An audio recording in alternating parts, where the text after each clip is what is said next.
Good evening, everyone. Justin Trudeau simply cannot continue to govern this country now that Canadians know what he has done. And that is why I am calling on Mr. Trudeau to do the right thing and to resign. Further, the RCMP must immediately open an investigation, if it has not already done so, into the numerous examples of obstruction of justice the former Attorney General detailed in her testimony. The testimony Canadians have just heard from the former Attorney General, Jody Wilson-Raybould, tells the story of a Prime Minister who has lost the moral authority to govern. A Prime Minister who allows his partisan political motivations to overrule his duty to uphold the rule of law. A Prime Minister who doesn't know where the Liberal Party ends and where the Government of Canada begins. And a Prime Minister who has allowed a systemic culture of corruption to take root in his office and those of his most senior cabinet and public service colleagues. Like many of you, I listened carefully to the testimony of the former Attorney General. And like you, I was sickened and appalled by her story of inappropriate and frankly bordering on illegal pressure brought to bear on her by the highest officials of Justin Trudeau's government, all to let a Liberal-connected corporation off the hook on serious corruption charges. Before Ms. Wilson-Raybould's testimony, Canadians knew Justin Trudeau had engineered an unwanted, sustained, and coordinated attempt to get Ms. Wilson-Raybould to change her mind and to stop the criminal trial of SNC-Lavalin. Today, thanks to Ms. Wilson-Raybould's testimony, we now know just how intense those efforts were. 10 meetings, 10 phone calls involving 11 senior government officials, relentlessly targeting Ms. Wilson-Raybould over a 4-month period, with the sole objective of bullying her into bending the law to benefit a well-connected corporation. The details are as shocking as they are corrupt. Multiple veiled threats to her job if she didn't bow to their demands, urgings to consider the consequences on election results and shareholder value above judicial due process, and reminders from Justin Trudeau to his Attorney General about his own electoral prospects should she allow SNC-Lavalin's trial to proceed. As Ms. Wilson-Raybould has so clearly articulated, the people Canadians entrusted to protect the integrity of our very nation were instead only protecting themselves and their friends. Let me close by saying that we have entered the final stages of Mr. Trudeau's government. He can no longer, and in good standing, with a clear conscience, lead this nation. As we enter a critical budget debate and with other pressing matters of public interest in need of action, Mr. Trudeau's cabinet must now find a way forward without him. I urge them to do so. They have a duty to govern this nation, not help a disgraced Prime Minister hang on to power. But my message tonight is this. It shouldn't be this way in Canada, and it doesn't have to be this way in Canada. We should be a country where all are equal under the law, where nobody, regardless of wealth, status, or political connections, is above the law. And I believe we can be that country again. So you would not give his vote? Justin Trudeau ne peut simplement pas continuer de gouverner cette grande nation maintenant que les Canadiens savent ce qu'il a fait. C'est pourquoi je demande à Justin Trudeau de démissionner. De plus, la GRC doit immédiatement ouvrir une enquête, si elle ne l'a pas déjà fait, sur les nombreux exemples d'entrave au traitement de la justice que l'ancien procureur général a détaillé dans son témoignage. Le témoignage que nous venons d'entendre de l'ex-procureur général Jody Wilson-Raybould nous a raconté l'histoire d'un Premier ministre qui a perdu l'autorité morale de gouverner. Un Premier ministre qui laisse ses motivations politiques partisanes passer devant son devoir de faire respecter la loi. Un Premier ministre qui ne sait pas où le Parti libéral se termine et où commence le gouvernement du Canada. et un Premier ministre qui a permis une culture de corruption systémique prendre racine dans son bureau et dans ceux de ses ministres et de collègues de la fonction publique. Comme beaucoup d'entre vous, j'ai écouté attentivement le témoignage de l'ancien procureur général et comme vous, j'ai été consterné par son histoire de pression inappropriée et franchement illégale exercée sur elle par les plus hauts responsables du gouvernement de Justin Trudeau.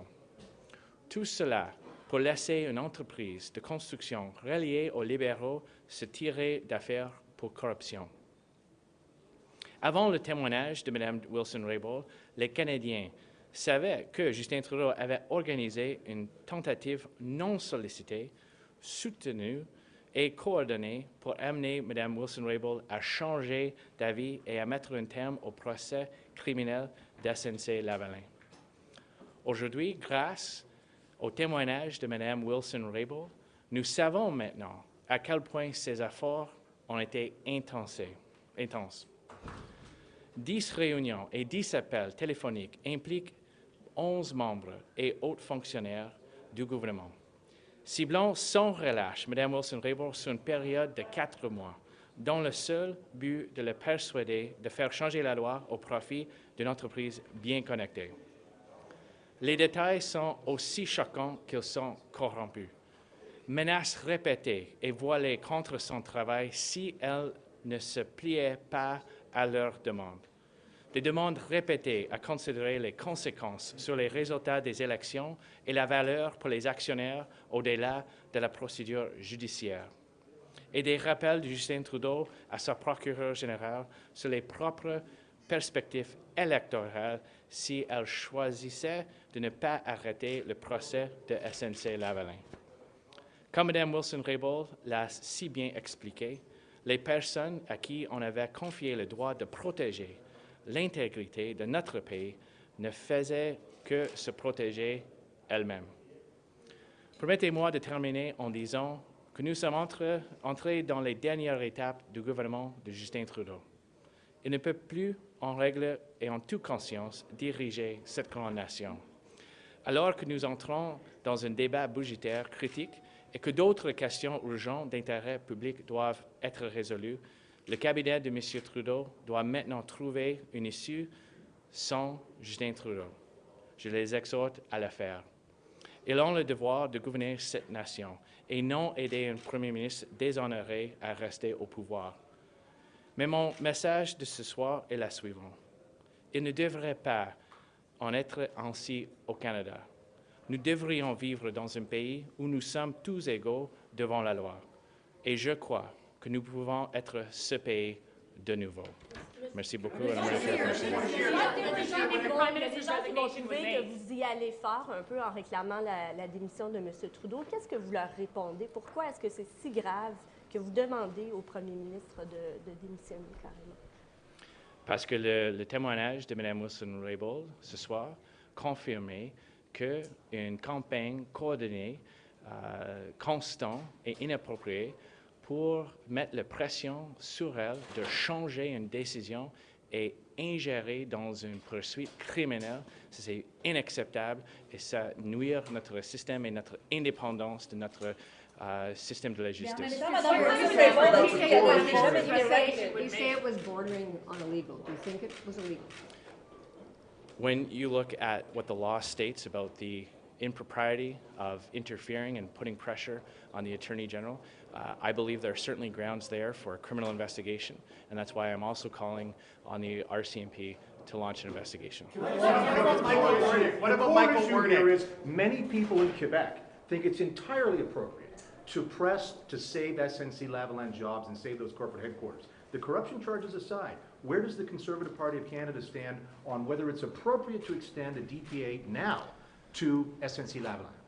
It's never appropriate to interfere in a criminal process. It's never appropriate to put pressure to try to convince an Attorney General who has already taken a decision on a matter to overturn a decision of an independent public prosecutor. And I am confident that Quebecers do not want to be used as an excuse for Justin Trudeau's corruption.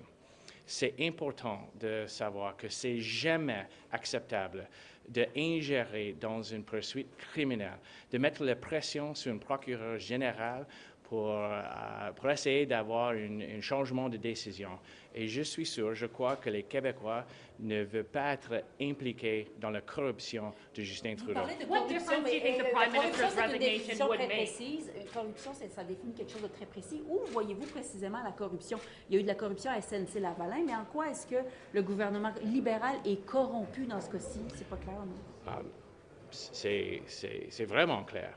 C'est clair que le premier ministre, Justin Trudeau, ses conseillers principaux ont mis la pression, ont n'accepté pas non pour une réponse et a utilisé les excuses politiques pour leurs actions. Ça, c'est corruption, absolument. D'impliquer dans une poursuite criminelle, d'essayer de nuire notre système de la justice indépendant. Ça, c'est, pour moi, ça c'est clair, ça c'est la corruption. What kind of difference do you think the Prime Minister? Didn't just implicate the Prime Minister, she also implicated his chief bureaucrat. So what should happen to him? What should happen to Michael Wernick?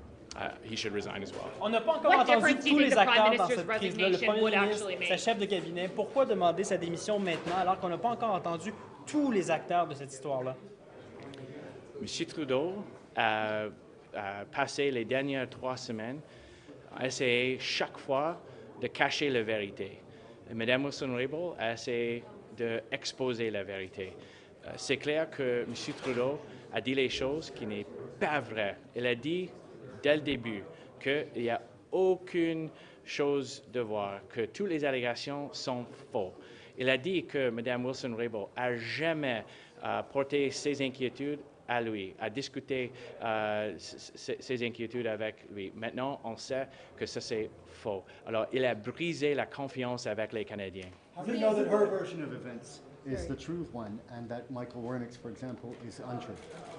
It's very clear that Justin Trudeau and his chief advisors have been doing everything they can from the moment these allegations were brought to light to hide the truth. And Ms. Wilson-Raybould has done everything she can to expose the truth. Is this worth a non-confidence motion or an early election? Well, at this point, we're calling on Justin Trudeau to do the right thing and to resign. He has broken trust with Canadians. It has been proven that what he has said is not true, and he needs to step aside. The Prime Minister has said that he did not direct her. Even today in her testimony, Ms. Wilson-Raybould said that he did not direct her and no one else did. So in the Prime Minister's mind, he's done nothing wrong. The PMO has done nothing wrong.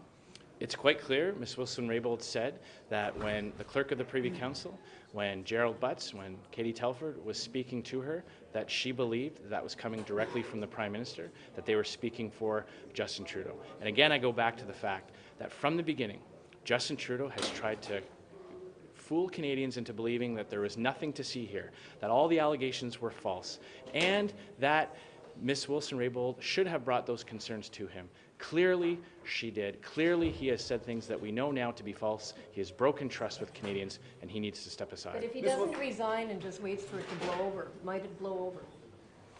I don't believe Canadians will accept a Prime Minister staying in office who has done this much damage to our independent rule of law. We need to be very, very concerned about the implications of this. This is not Canada. You don't get to pick up the phone and use your power as Prime Minister of this country to get a deal for your well-connected friends. You don't get to fire someone who has stood up to you and has refused to bow to your political pressure, and then put someone in place who will do whatever you want when it comes to our independent rule of law. We have to fight very, very forcefully to save our independence in our justice system. Ms. Wilson-Raybould, she named it, she said it was 11 people in pressure. You said Michael Wernick should resign as well. Should all 11 resign? What do you think they should do? You know, I believe that there are more details to come out for sure. I believe we're starting tonight with calling for Justin Trudeau to do the right thing. He has been caught out saying things that simply aren't true. We now know that there is a coordinated, sustained, and unwanted campaign of pressure to try to bully Ms. Wilson-Raybould into overturning her decision and intervening and overturning an independent decision of a Crown prosecutor. That is unacceptable. That can never be allowed to happen in Canada. But are you To follow up on that, though, there are important people. There's the Chief of Staff, as mentioned today, the Finance Minister, the Finance Minister's Chief of Staff, a lot of senior people. So what should happen to them? Well, it's clear that this scandal goes deep into this Liberal Party. This is a Liberal party scandal. There were clearly many people involved at the highest levels in this government. This cloud of scandal, this taint of corruption will certainly cast a pall over many people in this government. We're starting tonight with calling on Justin Trudeau to lead by example and to step aside during these the subsequent investigations. Just to clarify, are you suggesting Mr. Lametti was just put there to do whatever the Prime Minister wants? I point to Ms. Wilson-Raybould's own testimony where she indicated that her former Chief of Staff, who remained as Chief of Staff for Mr. Lametti, was informed that he would be briefed on the SNC-Lavalin affair and that he would be made aware of the Prime Minister's expectations. So I certainly believe that there are reasonable grounds to believe that that they were expecting a decision. I do point out that Mr. Lametti in the House of Commons denied that there were ever any communications about the SNC-Lavalin affair before he was named Attorney General or soon after. We now know that that is false Sur as la well. GRC, monsieur, sur la GRC, vous dites que vous voulez qu'elle enquête. Pouvez-vous préciser spécifiquement qu'est-ce que vous voulez que la GRC regarde? C'est quoi le problème qu'elle doit analyser? Il y a une section de la Code criminel qui parle de l'ingérence avec la procureure générale. Pour moi, c'est clair qu'il y a une base pour une enquête criminelle basée sur le témoignage de Mme Wilson-Raybould. To conclude on this one. What would you say to SNC-Lavalin employees who have been watching all this? Obviously, every political party is always concerned with protecting jobs and ensuring that that people aren't unduly affected based on the actions of others. However, what we're talking about here is the independence of our rule of law and maintaining that separation between powerful politicians and interfering in court proceedings. None of us in any province in this country want to live in a country where elected officials, where powerful politicians can change court outcomes based on political considerations. That is something that we all have a responsibility to guard very forcefully against. Thank you very much. Comment in English on what you want the RCMP to investigate in English, please. Clearly, there are sections of the criminal code that speak to interference with the Attorney General in the conduct of her duties. Ms. Wilson-Raybould's testimony this evening clearly spoke to enough of a base for a criminal investigation based on what she indicates happened. Et en français, pour la question pour les emplois, c'est clair que chaque parti politique veut trouver les solutions et sont inquiétés pour les travailleurs et on veut regarder cette situation. Mais il n'y a aucun Canadien qui veut vivre dans un pays où les politiciens très puissants peuvent lever le téléphone et ingérer dans une poursuite criminelle. Et on doit être très inquiété de le fait que c'est ce que Justin Trudeau a fait. Merci beaucoup. Thank you very much.